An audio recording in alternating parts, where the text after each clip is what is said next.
Welcome. My name is Sally Flashberger, and I work for the Wisconsin Board for People with Developmental Disabilities. And I am the project manager for our Living Well grant here. And we're here today to talk about our Living Well blueprint. And I'm going to let Caitlin introduce herself and then turn it over to Beth. Hi, everyone. My name is Caitlin McNamara. I am the project coordinator for Living Well. I have been in that job for more than 5 years now. I'm very excited about this presentation today and to talk with the folks from our project who have been so impactful to the work that we've done. Beth? Thanks, Caitlin. Hi, everyone. My name is Beth Swedeen. I'm Executive Director with the Wisconsin Board for People with Developmental Disabilities, which was the lead on this project and the principal investigator. I'm a middle-aged white woman with short brown hair, and I'm wearing a black top. So I just wanted to thank the administration on community living for the opportunity to work on this project. It's been incredibly impactful for Wisconsin, and I think for the other 7 states that were awarded grants. We worked on it for 6 years, and the goal of it all along was to be able to come up with sort of a blueprint or a series of fundamental activities and structures that can lead to the best possible outcomes for people who are using long-term care programs in their communities. So our focus was on creating something that could be developed and used across all different sectors of the community. So with participants themselves, with their families, with the provider networks, with the systems and the policymakers who guide the systems, and for the general communities where people are living, working, playing, having great lives. So that was our focus. We want to thank some tremendous partners in the state of Wisconsin. We were fortunate enough to work with our DDAC partners, the Waisman Center, which is the University Center for Excellence. They did our evaluation. For Disability Rights Wisconsin, who really helped us on our policy work. And for In Control Wisconsin, and particularly Shannon Webb, who provide coaching around the state to a variety of different entities, including our providers. And then People First Wisconsin, which is our statewide self-advocacy organization and has just been a tremendous partner in equipping and supporting self-advocates who've been part of this project. We also had just a great team of providers. Some of the most exciting providers, I think, in the country worked with us. People living with disabilities who were great leaders and have been peer mentors, and then just our entire consortium. So it was truly a team effort, and we really feel like a team across an entire state is really critical, or territory is really critical to this kind of systems change that can lead to better outcomes for people. And we learned so much about our abuse and neglect systems and what needs to happen there. What are the things that keep people safest in their communities, and how each and every one of us has a role to play. So we're just feeling very honored that we can share this with you, and we're looking forward to sharing many of the different things that we hope you can take back and use in whatever walk of life that you're in, whatever role that you're playing in helping people with developmental disabilities live their best lives and do that safe and with an active voice about what's most important to them. So with that, I'll give it back to Sally. Excellent. Thanks, Beth. So just a short agenda for what we're going to do today. We're obviously in the welcome phase. I'm going to talk a little bit about the Living Well background. We will do a preview of our blueprint. We'll kind of go through that. I have a presentation. Caitlin will show you our interactive website for the blueprint. We'll talk to some of the people who worked with us on the Living Well project and answer any questions. So thanks so much for being here, and we'll get going. So as Beth said, the Living Well grant was a 5-year federal grant from the Administration on Community Living. It really did have that focus on independence, integration, safety, health, and well-being of people with IDD in our communities.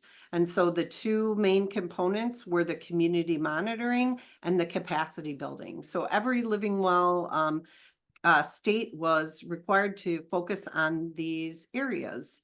More specifically, we were to look at partnerships in our design and implementation of the model, engagement with self-advocates and families, really looking at evidence-based practices and innovative strategies, not only using what might be available, but by designing and identifying new promising practices, working to build the capacity of our direct support professionals and the providers, a very large focus on reducing those incidents of abuse and neglect, using data tools and evidence-based practices to monitor for health and safety, doing robust evaluation, and then of course, sustainability, which we're all working on in our states to continue to sustain our living well activities. So in Wisconsin, we again focused on this health and safety of people receiving home and community-based services. We wanted to be sure that our monitoring systems included equipping individuals with disabilities and their family members to be able to monitor for that health and safety and know how to report any concerns. And then our continuous feedback loop with our partners. We used a consortium to be able to bring ideas, tools, resources to our consortium members, get feedback, make changes, and then implement. So the main activities that the Living Well grant participated in, we implemented a strong intervention practice with 8 different provider agencies that we called pilot sites. We had a coach that worked coaching and mentoring to our pilot sites and our self-advocate leaders. We worked very closely with People First Wisconsin to help us develop that peer leadership network. And through that work, we were able to recruit 11 self-advocate leaders. Our power in the program, we will always talk about that. We led a policy team that worked to make changes to state policies and practices and even legislation. We completed evaluation, and again, we're working on that model of sustainability. So some of the outcomes we've already talked about, and through some of those outcomes, we developed 4 very distinct products. We have our Healthy, Safe, and Connected Toolkit, our Living Well Safe and Free series, our Let's Talk About Rights guides and videos, and now finally our Wisconsin Living Well Blueprint. So now I'm going to go into a little in-depth into our blueprint. And so you can see our lovely cover here. We have a picture of the cover of our blueprint with some of our great People First partners on the cover. And so our blueprint was really focused on improving those quality services and outcomes for people using long-term care. So we developed the blueprint using 5 distinct elements. Each element is focused on who you are as a person looking at the blueprint, an individual, a provider, or a state, and helping you to see how you might replicate this in your state across the United States. And so the blueprint has tools. It talks about some of the evaluation data. Each section has a reflection and an action planning guide, and you have a link to the actual PDF of that blueprint. So these are the elements within our blueprint. We had 5 main elements. The first is our home and community-based provider quality improvement. Element 2 is the self-advocate leadership and engagement. Element 3 is family engagement. Element 4 is improving abuse and neglect response. And element 5 is building community relationships. So I'm going to walk through a little bit about what is in each element.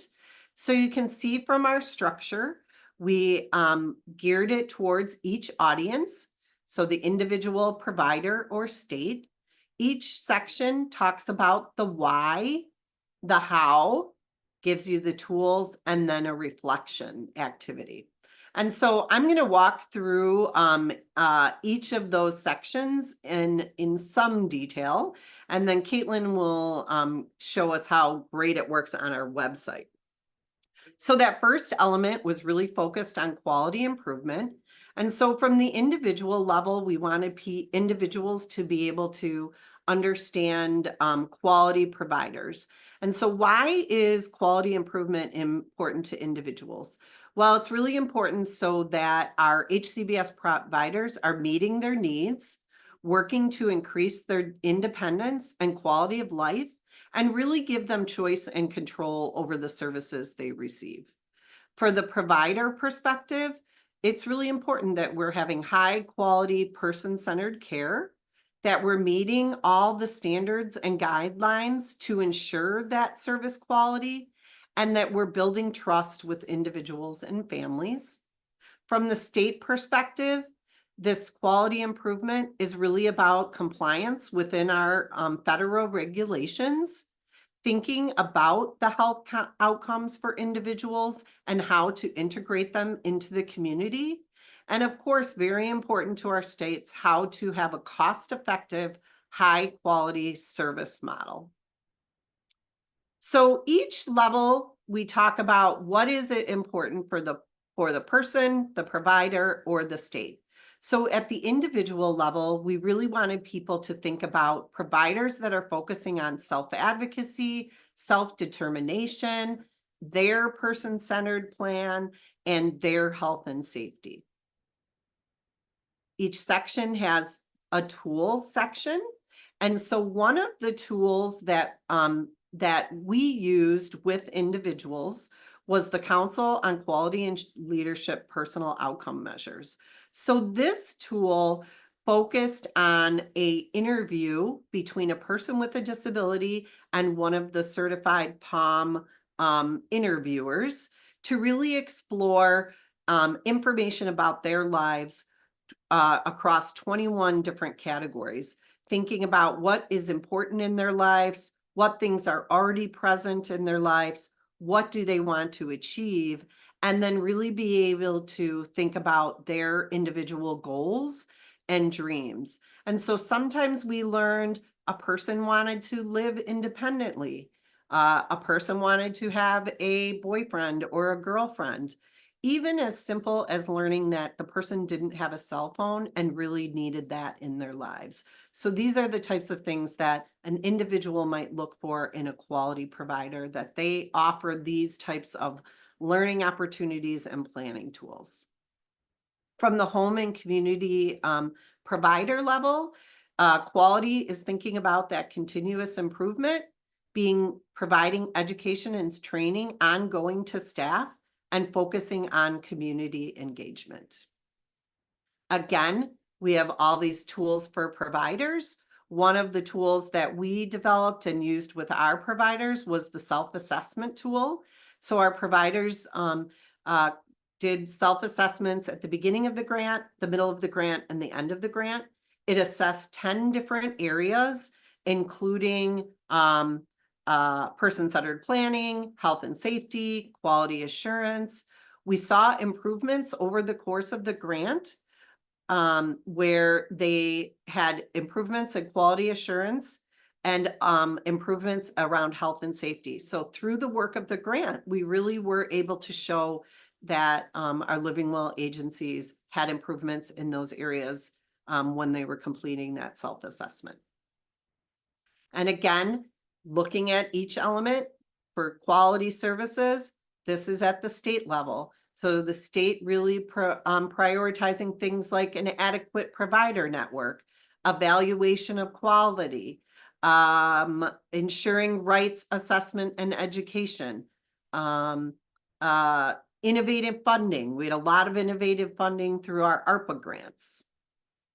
And one of the tools that we focused on in our state and trying to have implemented is the use of human rights committees. So some states required the use of a human rights committee anytime there might be a rights violation.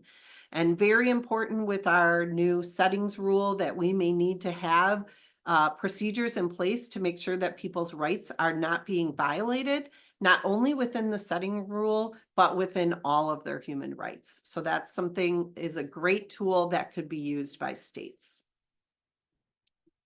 Our second element was self-advocacy and self-determination. And so we had two areas of this. This would be our self-advocate leaders, but also all the people that we educated. And so from an individual perspective, when you're thinking about self-determination, where are the places that I can interact to make informed choices about my life, have control over my personal goals, build that confidence, build those peer networks. From the provider level, making sure that it's very important that we are supporting people to exercise their rights, that they are involved in person-centered planning, that there are positive impacts when people are taught self-advocacy skills through improved social networks, more meaningful connections.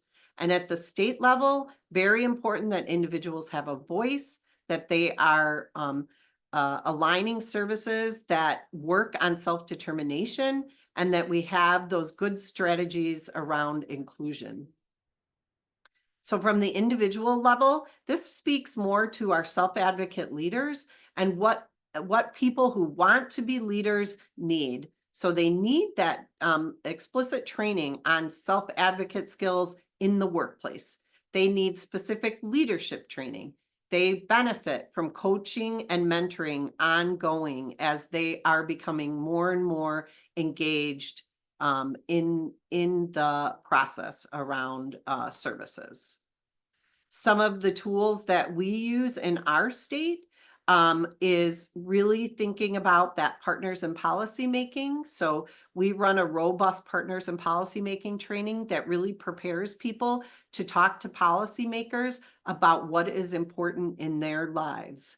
We also used an educational tool to educate others called the Safe and Free series. And that was really a entry-level kind of self-advocacy tool that focused on knowing yourself, problem solving, rights, voting, relationships, abuse and neglect.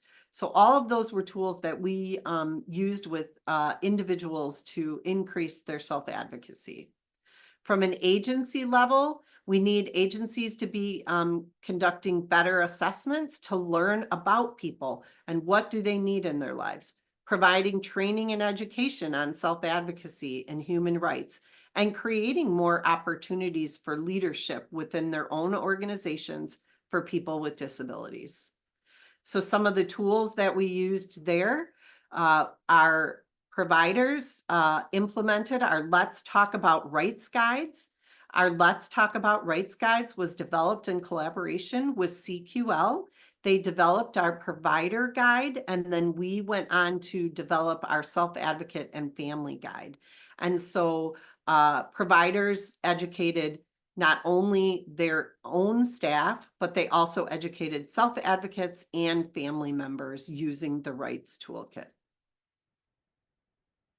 So at the state level, again, we're promoting that peer-to-peer education, peer mentorship as a waiver service, elevating self-advocates in advisory and decision-making roles, and committing to plain language. So very important for us. We have been working on a peer mentoring model, and so we encourage all states to be looking at that. We have based ours on the Michigan model, so you'll see that information in the blueprint. In addition, we also did a lot of work around plain language and invited our state partners to really learn about how to develop plain language resources that really allow people with disabilities to be involved in self-advocacy. Our third element is family engagement. From the individual family perspective, we know that families play a crucial role in health and safety, and that lack of engagement in systems can lead to some overprotection and over rights restrictions for individuals. Families need to be thinking about what happens in the future. And we know that when people have families involved, that their well-being and decision-making is increased. From the provider perspective, partnering with families to really enhance any person-centered planning, improving outcomes again by including families when in service delivery, gaining insights about the people they serve, their preferences, and the way they're supported, and being able to engage families in those conversations around dignity of risk, individual rights, and really the benefits of living and working and playing in the community. For states, families often are helping navigate those eligibility requirements, those funding resources. Families, we know that states that have family navigation and service coordination can really be helpful to the individual and their family members. And then again, speaking of future planning and how that can help reduce costs for states in the future so that individuals are not left without support in the future when their family members are no longer there. So from the individual family perspective, we really see them getting involved in futures planning, understanding alternatives to guardianship like supported decision-making, understanding rights, having those high expectations. Those are all very important for individual families. We list a number of tools. One of the great tools we have in our state is from one of our pilot providers called Love Inc. They have a futures planning course that they have called Fearless Futures. It's a multi-session course where family members and the individual with a disability are working together to build that circle of support and to actually develop a written plan on the person's likes, dislikes, who supports them, what do they envision for the future, have they done any estate planning. Very important for families to seek out futures planning, and we have a couple of resources in our toolkit. From the provider agency, again, family engagement can be very important, using family-friendly, person-centered tools, hosting futures planning, spreading the word about supported decision-making, and encouraging those really high expectations for the individuals that they're serving.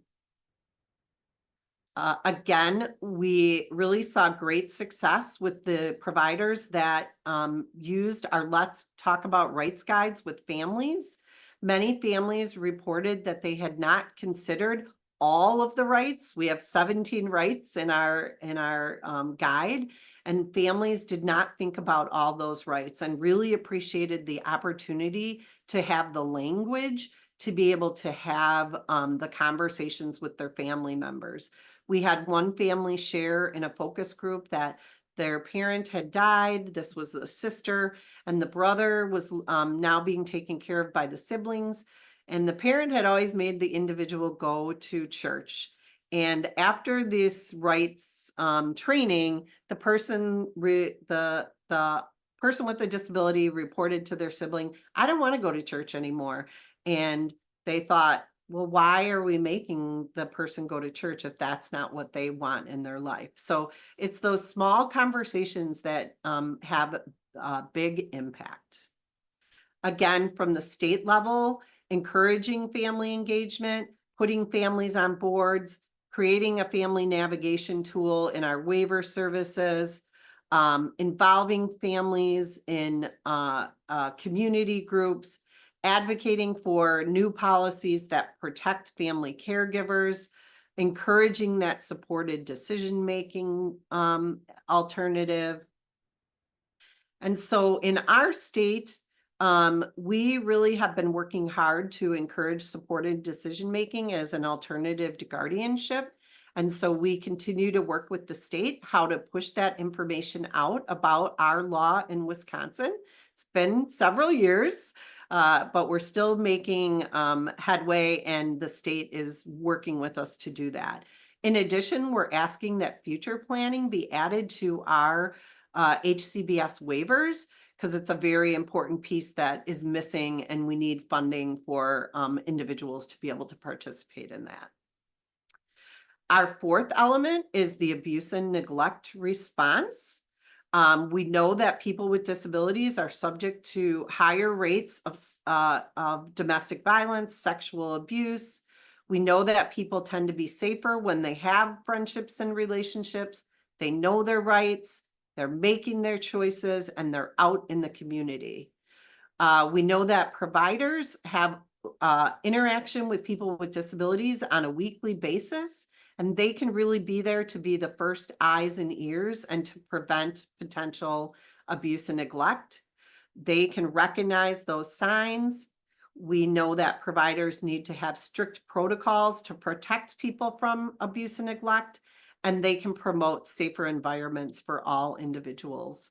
Our states are responsible for ensuring the safety and well-being through our response systems, our incident management systems. They are the enforcer of laws and regulations that can help prevent abuse and neglect. They have oversight, and really their job is to protect our vulnerable individuals who may be subject to abuse and neglect. Again, from the individual perspective, people should be learning the signs of what abuse and neglect is, learning about their rights, know how to make their choices, use their voice. All of these things are important to that response for an individual. So some of the tools that we created speak very specifically to abuse and neglect. So actually all of our 3 tools, one in particular is our BPDD Healthy, Safe, and Connected Toolkit. Within that toolkit, we have a whole section on staying healthy, and it talks about recognizing the signs of abuse and neglect, how to report it, where to report it. It gives you a worksheet to be able to take notes on what did you report, who did you report it to, when are they supposed to follow up, what is it you want them to do to help you. So all of that is in our Healthy, Safe, and Connected Toolkit. At the provider level, we found that some providers did not have policies and procedures in place. So we worked with all of them to be sure that was good intake processes, learning about the person and what they may have as supports, implementing human rights committees, which 2 of our agencies are collaborating now on a human rights committee. So all of these important to protecting people with disabilities from abuse and neglect.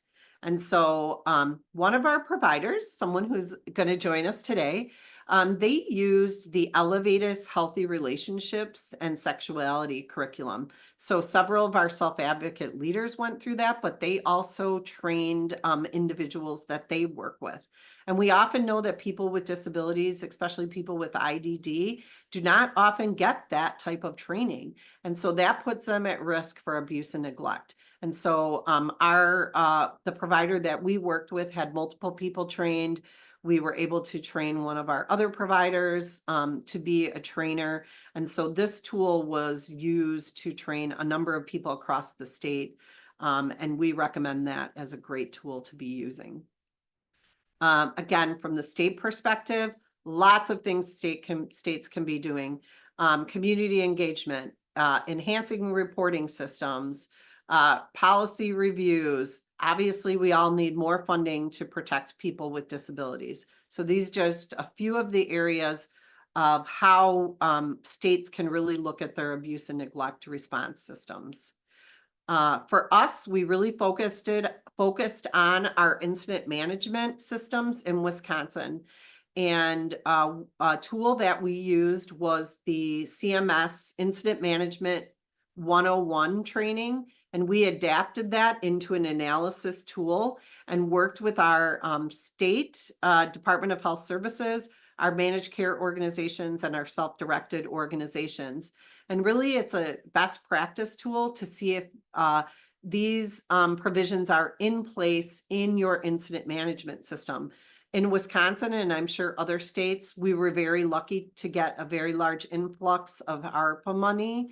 And our state was able to build a new incident management tool, which will be able to track and trend incidents of abuse and neglect. And finally, our last element is building community relationships. So very important for self-advocates to play a role in those groups. They share that lived experience. They can talk about how policies and practices affect them. And they really should be the expert in many of these different types of community building situations. For providers, again, providing that valuable insight from individuals and families on better service delivery. They can bring together partnerships between individuals, families, and other community members, and they're able to report feedback on care and services that are happening around the state. Again, for states, they really need to be creating policies that do gather a lot of different perspectives, a diverse group of perspectives from around your state. Public trust is very important, and by engaging community members, they can continue to build that. We support, they should support these collaborative efforts across the entire system. So from an individual perspective, when you're looking to be involved, really think about that inclusivity. What are what accessibility is there for you? How will you play an active role? How can you ensure that there's open communication in this community group? Some of the tools that we have at hand. So obviously we have our People First Wisconsin organization that really helps empower individuals to learn to speak up for themselves. And so I think that any type of People First group in your state is really important to get involved in the community. From the provider level, we always think about quality improvement. You need to be engaging lots of different people in your quality improvement plans. Transparency and accountability, conflict resolution. All of those things happen when engaging community members. One of the tools that we used very successfully with our grant is our community conversations. So several of our providers had community conversations where they had 40 to 50 people in attendance from throughout their communities. The focus was really talking about how the community can support individuals with disabilities to be connected, how they can ensure the health, safety, independence, and well-being of people in their communities, and what can they commit to doing as a community member to build greater involvement for people with disabilities in their communities. And then our state level, again, transparency and accountability, involving people in policy development, looking for public support when they're changing something, compliance with state and federal regulations, all very important to why community relationships are very important. And in most states and our state, we need to have robust systems of public hearings, listening sessions, surveys. All of those things need to go out so that individuals and people who are involved with our HCBS system can really engage with the state to be able to provide input. And then finally, in each of our sections of the blueprint, we have our self-reflection activity. So we wanted people to be able to look at the blueprint and say, is this happening? Is this happening in my life? As a provider, am I doing this? Is this happening in our state? So you'll see a set of questions that you can answer a lot, a little, not at all. And then you can go through and make a plan for areas of improvement. So just like the blueprint, we have that self-advocate section at the end of each area. We then have an agency self-reflection for each element and a state self-reflection for each element. And so that was a lot of information. I have our contact information. I'm just going to stop my slides.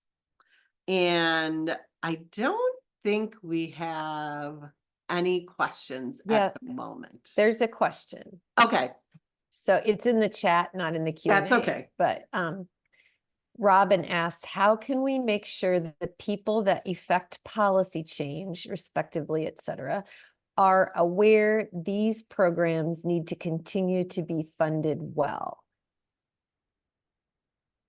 that is the $1 million question, right? And I think it gets back to developing those relationships.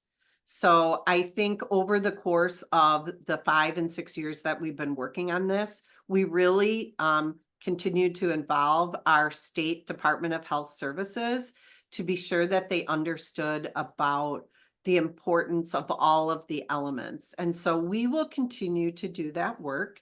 And yes, this is the part of the sustainability, is where do we continue to have this happen? And so for us, it's really to embed all of these best and promising practices, our different educational tools within our system, so they will continue on past the work of the Living Well grant. Any other thoughts, Yes. Caitlin, or? There's several other questions. Caitlin, Okay. did you have any more thoughts on that? I see. What other funding sources have you found to continue this work? So again, we often look for state resources. We will be trying to continue some of our peer mentoring work with a foundation in our state. We always encourage ACL to be looking at additional funding, other projects of national significance that may still get into these areas that we're talking about. But it really is working with your state to see the importance of embedding these different best and promising practices to really have it move forward, I would say. And I would just say for any of you that are affiliated with your DD council in your state or territory, that that is kind of the flexibility that a DD council has. And so a lot of the advocacy work and commitment to things like getting a peer mentoring code and advocating for adequate funding, that is within our broader wheelhouse of what we're going to continue to do regardless of the project ending. So that is another option, is to see if these kinds of strategies are something that your DD council sees within its state plan as things that are appropriate to advocate for. And of course, things like getting a code or getting a program in place, if it can be established at the statewide level, you get the sustainability that way because it continues well beyond a project. I did put the slide back up with our contact information, but I'll also put it in the chat when Caitlin is showing us the website. Somebody asked how I can get involved. I think the most important thing is, once this is over, to take a look at the blueprint, use our website. This is really a resource that is meant for anyone to use, and really, depending on where you're in the state, looking for your Department of Health Services, your DD council, your protection and advocacy organization.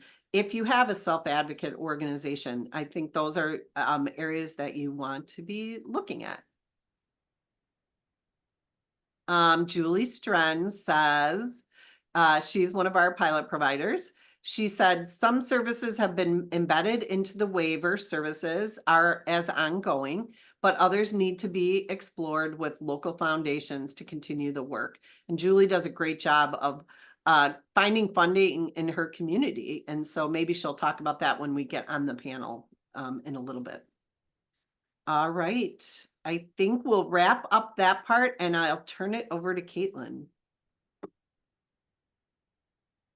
Thank you, Sally. Yeah, we've had a lot of information come in this chunk of time about all of the different ways that we've put this information together. I'm just going to switch over the spotlight, and then I'm going to share my screen and show you how we've taken all this information from the print version of our toolkit and put it online for you to be able to use a little bit easier. So just give me 1 second to do that. And I will launch my screen. Okay.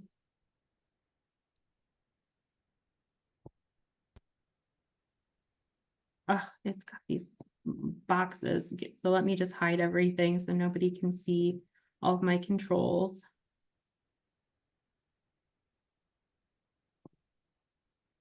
All right, is that screen nice and clear for everyone now? There's one, yes, now it's good. Okay, great. So this is the Living Well Blueprint website. It takes all the information that Sally was sharing and then some and puts it in a format that we hope helps everybody be able to walk through the information based off of who you are or what it is that you are looking to learn more about. So it starts here with that same cover picture of our People First partners. It gives you a nice introduction on this first page to the things that we talked about here about why we developed the blueprint in the first place. And as you scroll down, you're going to get more and more controls to navigate the blueprint. I'm going to show you all of them, but I'm going to walk you through it a little bit so that you can see how it would work if you came to the blueprint organically and was looking for specific information or wanted a better sense of how your role in systems change could be impacted by the tools that we have here. So on every page, you will be able to navigate by either who you are, individual, agency, or state, or by the area of interest that maybe has brought you to the toolkit, whether that's quality improvement, family engagement, improving abuse, neglect response. We have other options for you to navigate some of the tools as well, like visiting our impact page, our resource library, or downloading the full blueprint in its print version as an option as well, if you wanted to be able to read all the information all at once. So we really have designed this around 2 different tracks. One is by the person that is coming to get some of the resources from this toolkit, an individual, an agency, a member of an organization, or a member of a state organization, whether that is a Department of Health Services or a legislator or something like that, whose focus is on what the overall state can do to improve home and community-based services. So that is the first option. The second option is listed out here as well, which are the elements that Sally has been talking about so far in this presentation. We try to explain why it is that we set it up this way as you move through this homepage, but you'll see once we get into sort of the depth of the toolkit that it's a little less scrolling and a lot more interaction. But if you wanted to just sort of come to the homepage and see all of the information about why we've designed it the way we have, you can click on any one of these and be taken to any singular element. I wanted to highlight that we do talk about our self-advocates here, and the strength of our project is really based on the work that they have done with us. Everything that we have developed has been impacted by their co-facilitation and co-creation of the materials. And so if you are interested in getting connected with that group of self-advocates, we have the contact information for People First here. And then at the bottom, we just have some of the quotes that you'll see throughout the blueprint. But I want to take you back up and we'll navigate it as if we are an individual who has come to the blueprint and wants to learn about what they can do as an individual, a person with a disability, or a family member, or a self-advocate leader who may want to know more about how the blueprint tools can be used by them to impact their state or their community. So they would click on individuals to learn about what's going on there. And they'd be taken here to the individual's landing page, where again, they could start at the beginning of the toolkit with, let's say, quality home and community-based services. So this is where we get into sort of the meat of the toolkit, right? So you've said, I'm an individual and the first step on my path is learning about quality improvement and the role that I can play. And so all of the information that Sally was talking about in her presentation and all of the information that is in the print version is now housed for an individual looking at for quality improvement information on this page. You can click on any of these and you're going to get to learn more about why quality home and community-based services matter to individuals. You can learn how individuals can improve that by looking at all of this information here. And then you can come to this section called Tools for Individuals, where you can click on any one of these to access the tool itself. So once you have thought about why it would be important and how you maybe can impact it, then we offer all the different tools that would be important for you to do that work. So our Safe and Free series is here. Our Healthy, Safe, Connected Toolkit is here. Information from SARTech is here. It goes, the list kind of goes on and on for the tools that you can access from this page that is focused specifically on quality improvement.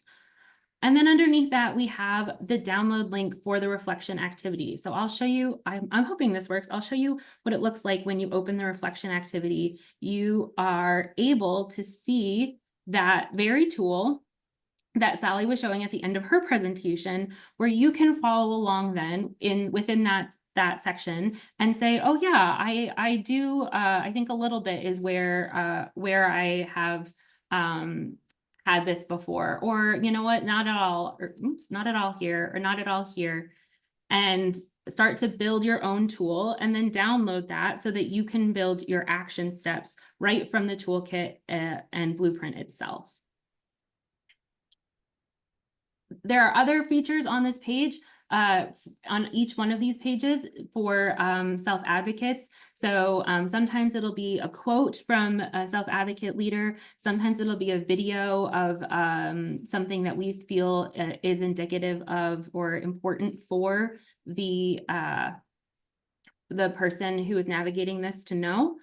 Underneath, we always try to have a real connection to how this work impacted our community here in Wisconsin, and our own work and thought process.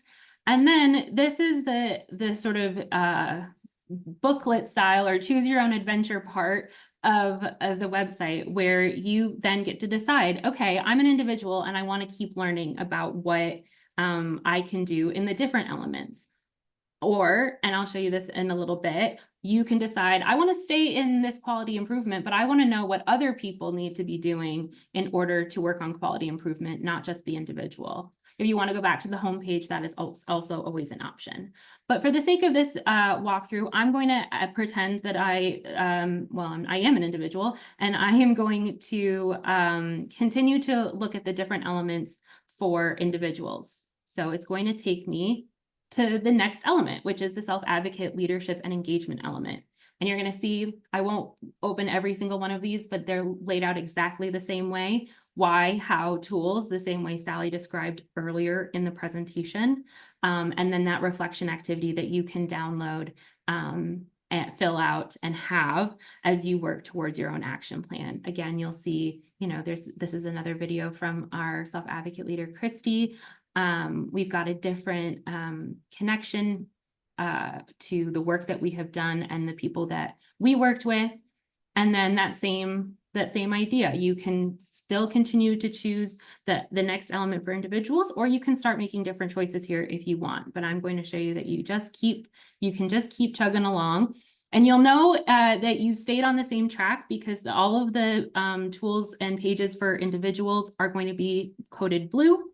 All of the tools and resources and pages for an agency or provider are going to be in green, and all of the tools and pages for a state level resource is going to be in orange. So if you get off the track or feel a little bit lost, the colors are your kind of navigating guide back to what it is that you might be looking for. It's going to be the same in each section. It's laid out very similarly for ease of use. The tools sometimes have repeats, because if you have just come to one page and you are looking for tools, we want to make sure that you don't have to go searching for any of those, but oftentimes there'll be specific descriptions for the tool based on what element we're talking about. That will follow through all the way through all 5 sections, but I want to return to the Blueprint homepage and talk about the second way that you can navigate the toolkit. So if you land here and you are thinking, you know what, I have come to this page because this website, because I heard that there was a lot of resources around improving abuse and neglect response. And that's an area of focus for me. And I want to know kind of everything that has to do with abuse and neglect response. You can navigate this by the element. So instead of choosing an individual agency or state, you can scroll down to the elements and just click on improving abuse and neglect response. Again, you're going to get a landing page that describes to you how you can move through the different sections of the website and your options for doing so. And then you can say, all right, well, I want to know not just about what's happening for individuals, but I also want to know about agencies and states. But I'm going to start with the individuals and I'm going to work my way up. So it takes you to a very similar looking page. It's going to lay out in the same fashion all of those resources, all of that information, all of the citations that we have built into the tool. It will always give you options to navigate away from this to something else if you are interested in doing so. You will always have the option to fill out that reflection activity and download it. You will always get this connection. Sometimes there will be a link here to another tool if the connection has come from a very specific place for us. Sometimes that's not the case, but a lot of times that there's another tool that we're trying to get in front of folks. But this time, instead of navigating to the next element for individuals, I want to navigate to the next section in this element because I want to know everything about improving abuse and neglect. So when I click on that, it will take me to a green section, but it is the same element, improving abuse and neglect response. It's laid out very similar all the time. We want to make sure that people know that they have landed in the right place and that it is easy to use once you get to what you're looking for. And then you can do the same thing and it will take you to the third section in the element, which is for states. And you can see that the tools for states are all here in orange now because it is the orange section for states. You'll see that some of the tools are things that we've mentioned in other parts of the guide in the blueprint, but we are adapting what we're talking about for somebody who is working for a state to use that in their community and in their state. So I'm going to navigate home one more time and show you one other way that you can find information on the Blueprint website. So maybe you've come to the Blueprint website before, you have done the reflection activity, but you're on the hunt for a very specific tool that you came across, but you don't necessarily want to navigate back to all of the information that you have seen previously. You're just on the hunt for a tool that we've mentioned. You can visit our resource library that way. And in the Living Well Blueprint resource library, you're going to get to see all of the resources that are linked throughout the blueprint. And this is broken down first by those tools that we talk about that we have either developed or used in the project with participants at Living Well. So you'll see our Safe and Free meeting series is here, our Healthy, Safe and Connected toolkit is here, our rights guides are all here. So that's an easy way for you to find a Wisconsin Living Well resource.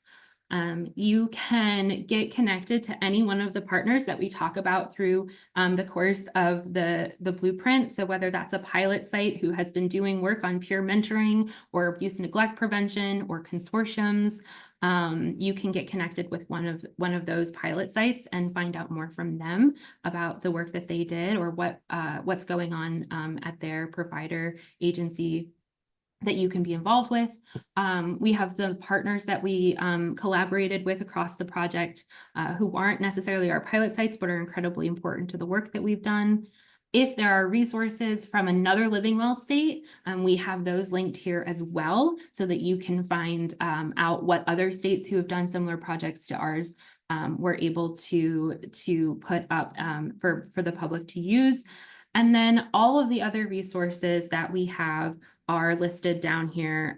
So if you are looking for, the guardianship training requirement, or the state task force on caregiving, or the Friends training, you're going to be able to find all of our resources listed here. And then my favorite part of the whole thing is always the video library. Over the course of this project, we have spent a lot of time trying to make resources in accessible formats for people. And one of the ways that we know that is really useful is to have specifically self-advocates making video content about the tools and resources that that we are talking about and using. So we have our entire collection of Know Your Rights videos, which is a companion to our Know Your Rights guidebooks.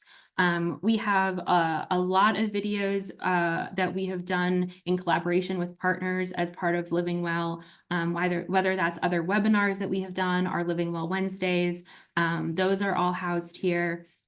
You can find a ton of other resources by and for self-advocates on the self-determination channel. All of those videos are linked here as well.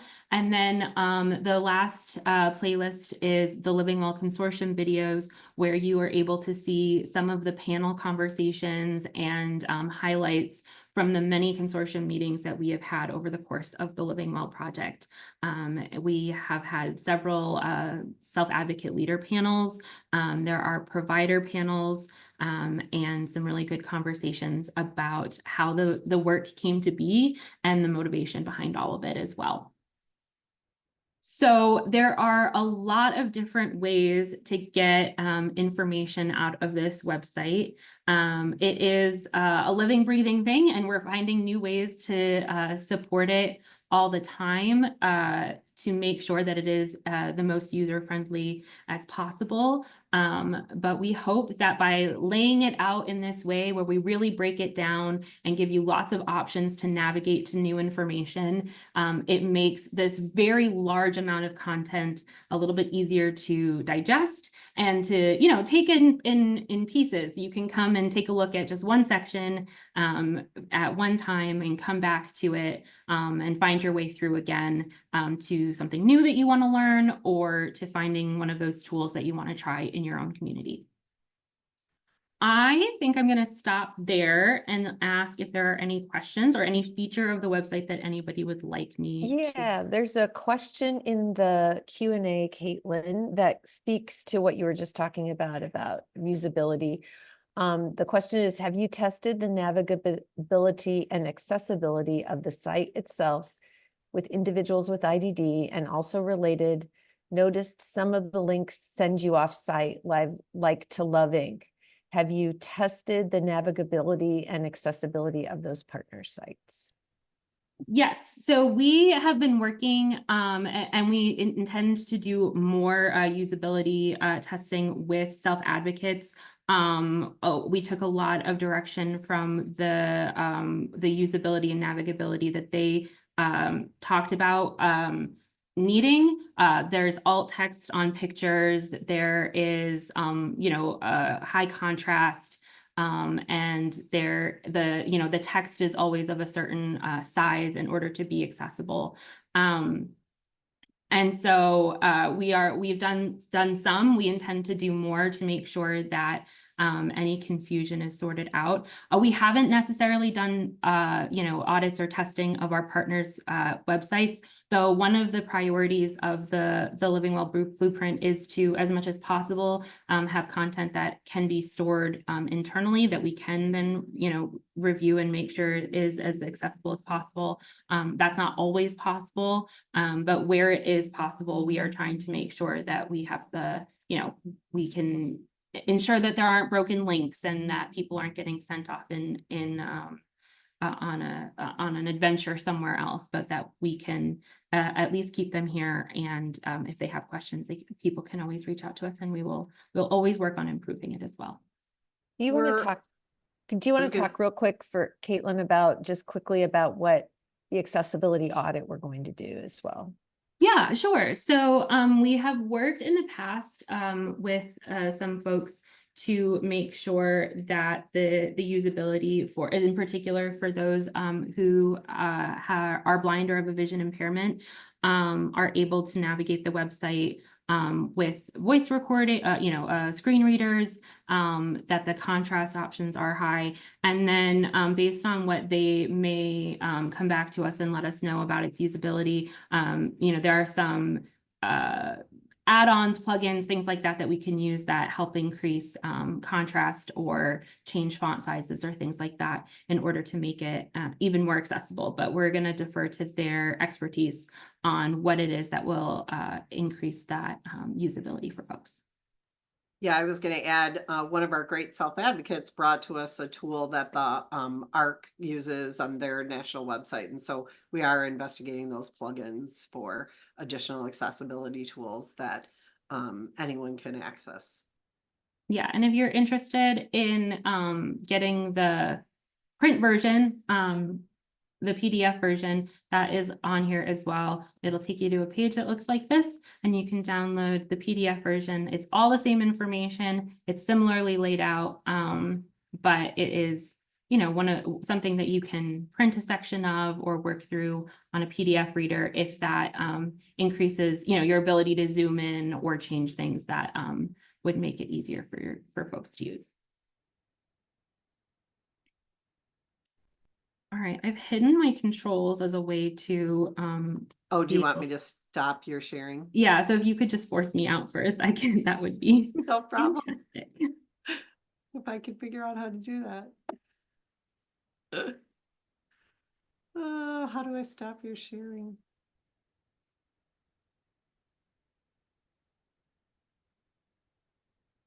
Well, that's a good question. I know there's a way for me to bring it back.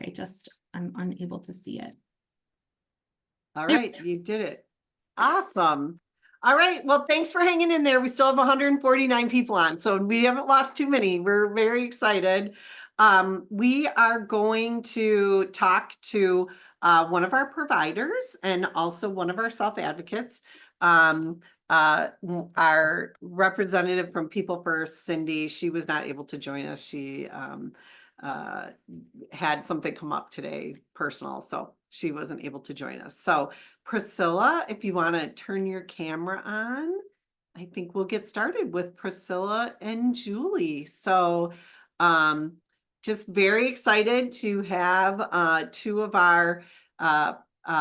the people who worked very closely with us through the grant. And so we're just going to get started. I'm going to just go through a set of questions. So the first question to both of you is, and I'll start with Julie. Tell us who you are, tell us about your organization, and what is your role right now in the home and community-based service system? Wonderful. Thanks, Sally. I'm Julie Strun. I'm the president and CEO of ODC. We're a large nonprofit service provider organization that supports people in 22 counties across central, north central, kind of all the way from the Minnesota border to Lake Michigan, across kind of central Wisconsin. And a lot of the main services that we provide are right in the center of the state. We were founded in 1965 by families and started primarily as what would be probably considered like a traditional sheltered workshop. And we have 100% transitioned as an organization to really be focused on community services, providing services in the community for individuals, and really helping people think about how to access and live their best life. So when we were asked if we wanted to be a part of the Living Well initiative, the role I played is I actually was actively involved as the president and CEO of the organization, as well as other staff within ODC. But we were thrilled and excited because we knew that there were a number of things that we could identify and then take the 5 to 6 years that we worked on this project and really continue to make some significant improvements around how we approach helping individuals have their best community life. So that is also why we joined the Living Well Project. Awesome. All right, Priscilla, can you introduce yourself? Tell us a little bit about yourself and how you got involved in the project. Hi, my name is Priscilla Battle, and I am a self-advocate with People First. And I got involved. I got involved because I love helping people. I had gotten to a place where I no longer felt useful, and I did think I qualified to be helping people. And then this came, and it got me revved up, and I'm excited to be an advocate. Awesome. That's great. I'll go back to you, Priscilla. So how has being part of the Living Well project affected your life? It really has been life changing. It has been the best years for me. I have been living in a shell where I tried to keep my disability a secret. I was depressed. I was always told, you don't let people know, you work through it, don't ask for help, you can do it yourself. And then I remember when we first started doing the trainings was talking about being proud of your disability.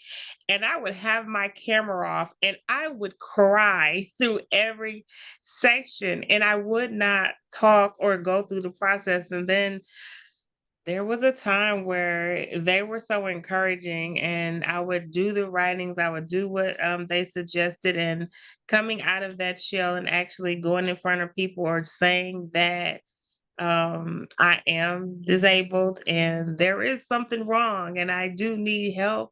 It has been amazing. And then helping people to use their voice because we'll be left in the shell if we don't speak up, if we don't let people help us. We'd be in the shell. So it has changed my life tremendously. I'm out of the house. I am getting back to work. I am meeting and loving people. And there's such a good support team that goes with this. So I love it here. That's awesome. That's awesome. Julie, can you go into a little bit more detail about your role as a pilot site and maybe a little bit more in depth what you hope to achieve with your participation? Absolutely. First of all, thank you, Priscilla. Just great to hear your story. And that actually, I would reiterate that that's probably what we learned the most within our organization is the impact that putting the focus on self-advocates and really helping people through their lived experience share and support other people. It not only enhanced their lives, it enhanced other people's lives. And just this last week, I was meeting with some individuals and I said, I have just never seen a movement of self-advocacy like I've ever seen before in my 30 years working in this field. And I really believe that the work we did within Living Well and being very intentional around what that looks like was one of the best and most significant catalysts for that happening in the state of Wisconsin. And just consider it extreme privilege that our organization was able to learn and be a part of that. Some of the main focuses that I feel happened or areas that we saw within our organization.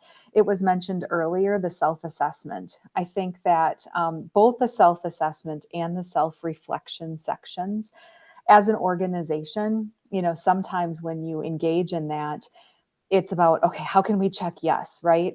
So it's you want to feel like you're doing things. And we really took the approach of, no, we actually want to learn where we can do better. Where can we change practices and what can we put in place so that the reason that we come to work every day actually is enhanced through this process, because our connections and our supporting individuals, again, to help them live their best lives and be connected to what they want and let their voices be heard, really comes to the forefront for our organization. So starting with the self-assessment and also continuing to use self-reflections have really helped us as an organization.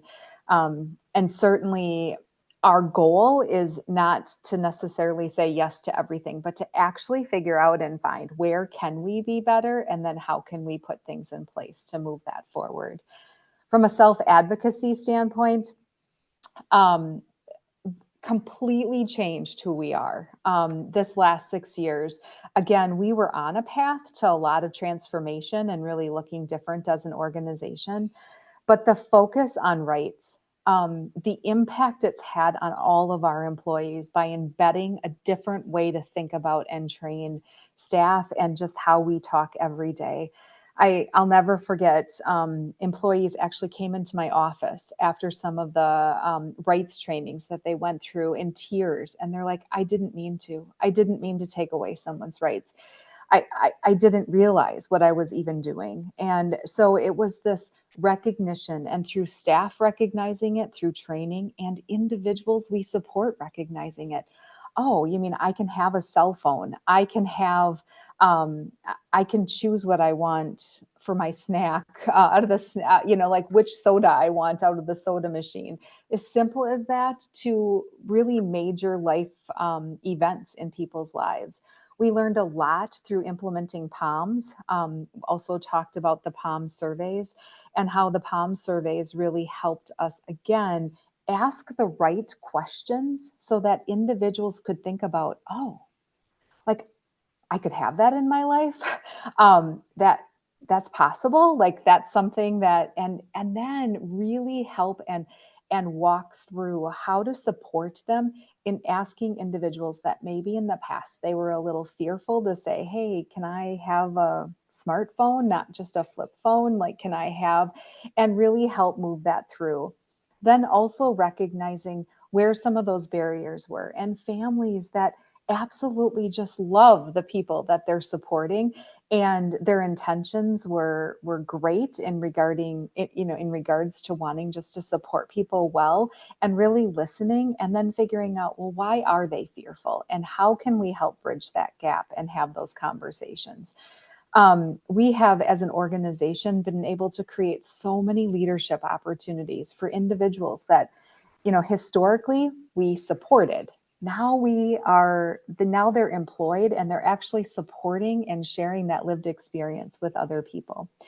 And completely, and then also from an abuse and neglect standpoint, we actually would have been one of those agencies. I wouldn't say we didn't have a policy, but our policy was incomplete.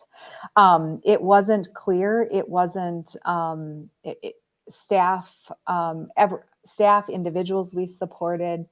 It wasn't, people had questions and people didn't know exactly what to do, maybe when they see something, how to say something.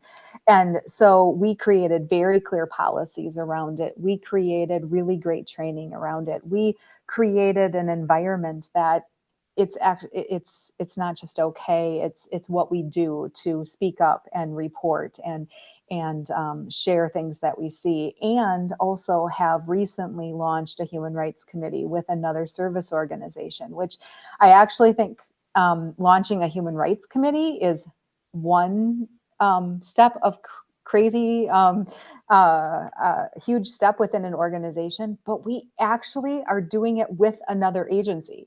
So we were so committed, the two of us, that it's like, we want to actually build the strength and do this together. It's not about it.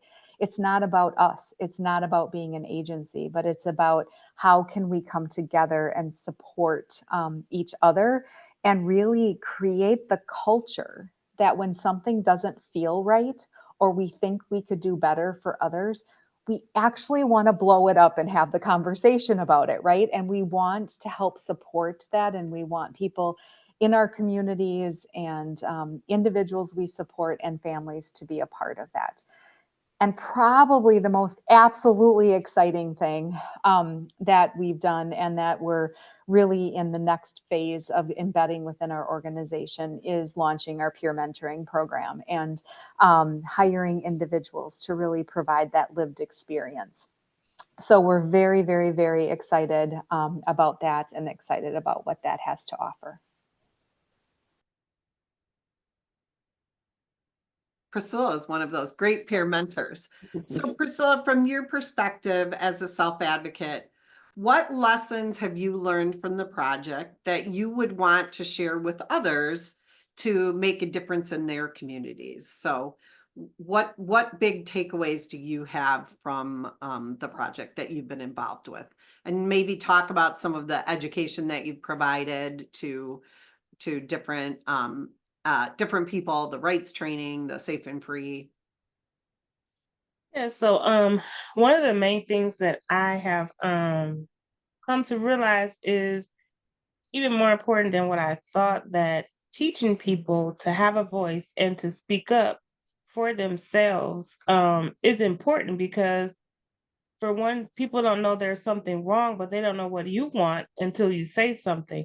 And then when you say something, it will remind people that are just like you to speak up too and then make a change. And as we say, you can't complain about what's going on if you're not willing to step up and do anything. So just teaching the classes, the safe and free, the rights class, going into the classrooms, even doing them on Zoom when we were in COVID, there's a light bulb that comes on, and people, they're shocked at the rights, like you said. They're shocked at the rights that they have, like they have a choice. But then it's also sad that some people have been put in a box so much that they don't even desire change, or they don't want their rights, but they've all been stripped, but they've never heard of these things. And some of the classes just disregarded it like it was nothing. And I'm like, you mean you don't ever want to do anything, or never want to go, or never choose your own food, or any of those things? And even in my own family, because I talk about this not just when I'm working or doing anything. If I'm out in the bank, if I'm out paying bills, just outside, I share this information because it's about all of us. We need to make the world a better place for people with disabilities and the people that don't have them. We all have them. They just look a little different. That's my take. We have to find a different way to deal with everything. So just having everyone speak up, and the policy making, having them a part of those things are so important, because having people make decisions about us in legislature that don't know us, they don't know how things affect us, or they just leave us out altogether. We are important just as anyone else. We can work, we can learn, we can do for our country, we can do a lot of things. But if they leave us out, it's like we don't matter. And we all matter, and we all have something to give. So it has definitely been a pleasure to let people know that there are one of the classes I taught, I remember there was a young man, he wanted to move out, but his parents didn't want him to move out.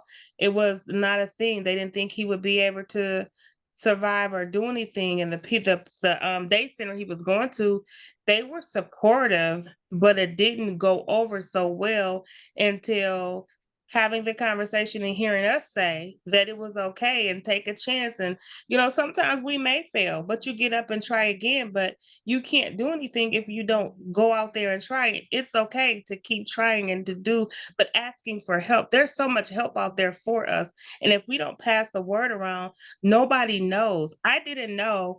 They tried to put me in a group home out of my house. I didn't know that I had options. I was sad, depressed, miserable. And then I learned that someone can come to my house and take care of me, and I can stay in my own home. Do you know how many people you can move in your own house and someone can still help you, and it doesn't have to be your mom? And they have to respect your choices. They have to give you your things. They can't tell you when to go to bed. They can't tell you what to eat, what to wear. That those are things we need to know. And the fact that you can get around, you can catch the bus, you can get transit, you can figure those things out. It has been life changing sharing all this information with everybody so they can get a life that they love, not just living, not just sitting there like, oh, I'm here, but it's my parents' will. No, you get to have the life that makes you happy. You get to have a boyfriend or girlfriend if you want a boyfriend or a girlfriend. You get to do those things. So it's been really good to be able to pass this word around to people and live it as well, because they were restricting me and I didn't like it. Like they wanted me to go from a whole house to a room. Like, what am I going to do in a room? Well, right, and I think sharing that example, because if people met you now, they'd be like, of course she got to do what she wanted, but that's not exactly how it went, right? So thank you so much for sharing that. You're Um, welcome. so Priscilla, back to you. Uh, well, you kind of gave the one example about the person's life that was impacted. So obviously the focus of part of Living Well was strengthening self-advocacy. Can you share any other examples of maybe how you saw other people's lives change in the activities, whether it's the self-advocates we worked with or people you trained? So one of the people during COVID that I was going through the abuse thing, she was being abused. She had a daughter. We were talking about it and no one was listening. And so she had been in this situation for a while. She had been there with her daughter. She was uncomfortable. She would meet with me. Talk about it. And I told her, it's your right to leave, to move. Like, you have someone that takes care of you, but they can't make you stay. It was her mom's boyfriend that was abusing her. You don't have to stay in that. So she finally moved her and her daughter to a safe place because she had enough courage and support to move in a place where they would be okay. And when she fell on hard times, she also reached out for community supports for that. And we also gave her those because sometimes it happens. And I was very glad to see that with the abuse. Then I know when we were teaching the teenagers about voting, it was good to see them show up and vote. When we were in the class, only one person was old enough to vote, but going through the voting and how many people planned on voting, some of them didn't realize that they could vote and they could vote without their parents. So they didn't have a voting plan, but they were going to be 18 by the time voting came around. So going to the schools and teaching them that you have a voice. I said, don't vote like your parents. You have to listen to what you believe in and who's doing what you want them to do for you and your family. But you can get out there and vote. Go with your parents and see how it goes, how it works. Ask questions coming up to it so you know how to do it and you're just not out here checking the boxes. Because some people just vote Democratic. Well, no, you need to listen to why you're voting Democratic. Just vote Republican. No, you need to know why you're voting Republican. Don't just follow the leader, but you have a choice to do all those things. That's awesome. We're getting close to time, so I'm going to go to our last question. So, Julie, if there was one lesson you learned from the project, what would you want others to kind of take away from what our experience all together was? You're muted. Great. I only took a deep breath, so it was perfect. Caught me just in time. So first of all, I think that the power of learning as you bring together organizations and bring together self-advocates for us to all learn from each other. Not every single one of us came out stronger as an individual and as a professional by the work that we did together. All of our organizations and all of us individually came out stronger. So I think the power of organizations that come together, and organizations and individuals, the power of organizations and individuals who come together for the same purpose, had a huge, huge impact. I also think that coming into kind of what I shared at the beginning, an organization coming in with how can we be better, right? How can we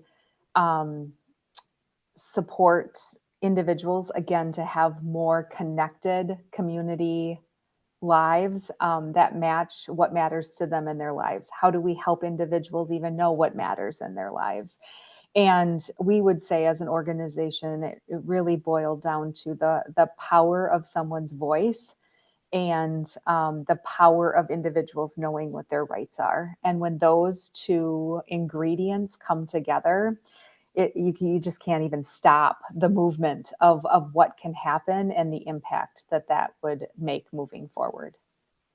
Absolutely. And Priscilla, we'll give you the last word. So if you had to take one lesson away from Living Well that you would want others to know, what would that be? We're stronger together. Yeah. We're stronger together. That if we all work together for the common goal of everybody has a right to live a good life, that we can get more done and stand up for everyone. Absolutely. Absolutely. Oh, I love our people. We just love our people. So we just have a couple minutes. I'm just looking. I saw there was a question about, and I don't know if this person is in Wisconsin. So there was a question about what happens when the family is no longer there to support the person in their lives and protect them and ensure their quality of life. And again, I think we talk a lot about futures planning, and that's really important. And so if you're in Wisconsin, there are those resources through Love Inc. The ARC also, we have the ARC's toolkit in our blueprint, but really beginning those futures planning is just so very important, and really building that circle of support. So I would encourage you to look at those resources. I don't see, does anybody see any other questions? I don't think so.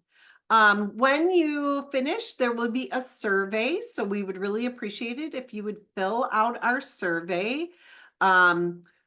We will be sending a follow-up email with all of the links and the recording and the PowerPoint for everyone. So we really appreciate your time today.